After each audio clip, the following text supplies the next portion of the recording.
అందరికీ నమస్కారం. ఇవాళ భారతదేశం మొత్తం కాదు, ప్రపంచవ్యాప్తంగా మాట్లాడుకుంటున్నటువంటి ఒకే ఒక టాపిక్ సనాతన ధర్మం. ఒకే ఒక సినిమా అఖండ. ఆ సినిమా రూపకర్త, కథ, కథనం, బలమైన స్క్రీన్ ప్లే, క్యారెక్టర్ ఎలివేషన్ ఒకటి కాదు, వీటన్నింటినీ ఒక పుష్పగుచ్చం అయితే దానిలో ఉన్నటువంటి ఎసెన్స్ ఇస్ సనాతన ధర్మం. అఖండ సినిమాని అఖండ విజయంగా ముందుకు తీసుకెళ్ళటానికి కారణభూతులైన బోయపాటి శ్రీను గారు మనతో ఉన్నారు, డైరెక్టర్ గారు. And people are actually talking a lot about music today. It's because of you. How are you enjoying the success? Success came out. This Akhanda was so much pressure for us.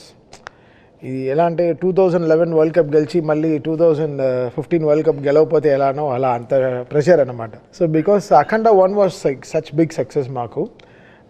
ఆ Akhanda was surprise. So nobody knew ఈ సినిమాలో ఇంత matter ఉంటుంది, ఇలా ఉంటుందని ఎవరు ఊహించలేదు, ఆ విజువల్ కానీ ఆ మ్యూజిక్ కానీ. బట్ ఈ Akhanda was so much of expectation. So దాన్ని దాటి మనం ఎలా చేయగలం. So it was so much pressure we took. But finally director గారు came with some fantastic script again.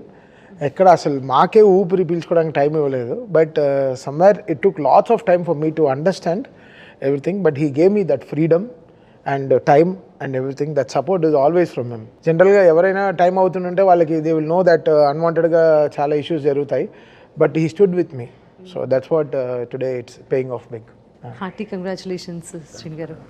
ఇన్ని బలమైన కథలు చెప్పారు ఇండస్ట్రీలో. ఇన్ని సింహ దగ్గర నుంచి స్టార్ట్ చేస్తే అలా చెప్పుకుంటూ పోతే, yeah but I started working. ఆయన ఎప్పటి నుంచి నాకు తెలుసు, ముత్యాల సుబ్బయ్య గారి దగ్గర నుంచి తెలుసు నాకు.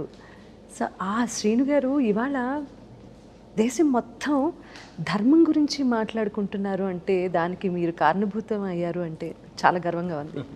Very very. మీరు సెకండ్ హాఫ్ రాసుకొని ఫస్ట్ హాఫ్ చేశారా? ఒక ఆర్డర్ ప్రకారమే వెళ్ళారండి. అంటే ఈ బలమైన కథనం ఈ అఖండ 2లో, అఖండ తాండవంలో ఉంది కదా. సో ఇది ఊహించి మీరు అఖండ 1 చేశారా? అలా అన్నారా? నేను ఇందులో సెకండ్ హాఫ్ అసలు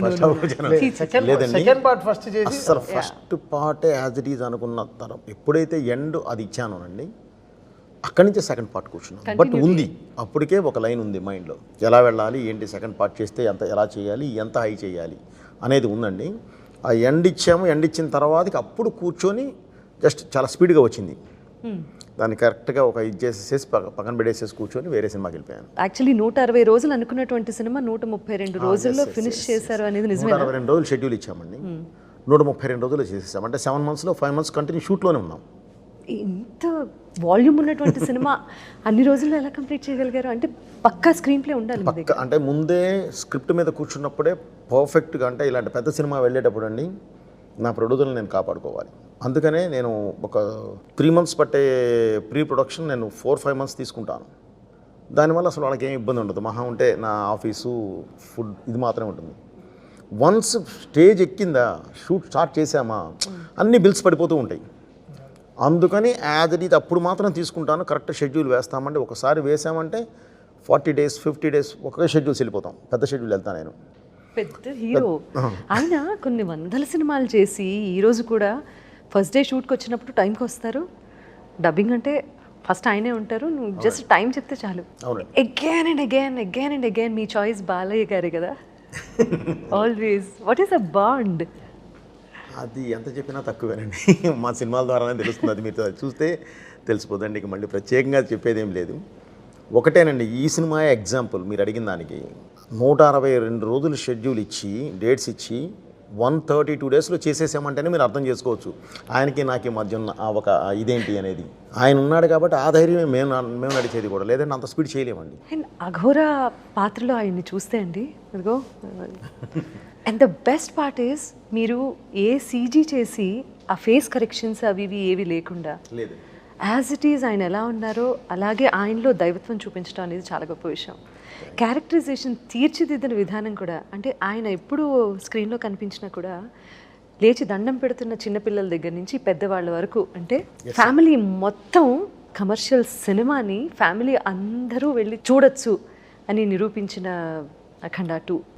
సనాతన ధర్మం గురించి అనుకునే స్టోరీ తయారు చేశారు. ఇదంతా అనుకునే చేశాము. పార్ట్ 1 చేసేటప్పుడు ఎండ్ వరకు ఇచ్చేసేసి అక్కడి నుంచి ఒక ఇది ఇచ్చేసేసి కూర్చున్నామండి. ఆ తర్వాత కూర్చున్నాం అసలు.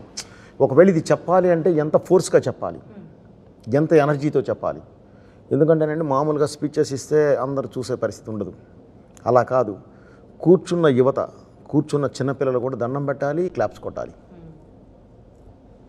దానికి కావాల్సిన విధంగా ఎలా చెప్పాలి అనేది, మన దేశం ఏంటి, మనం ఏంటి, ఎంత గొప్పవాళ్ళం, భారతీయులు ఎంత గొప్పవారు, ఎంత మేధస్సు ఉన్నవాళ్ళు, ఎంత ప్రపంచానికే ఎలా దారి చూపించిన వాళ్ళు,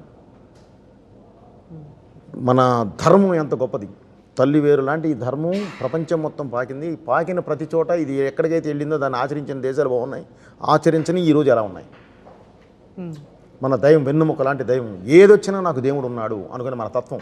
సో ఆ దైవం, దేశం, ధర్మం, దైవం, ఈ మూడింటి మీదే ఈ సినిమా నిర్మించబడింది.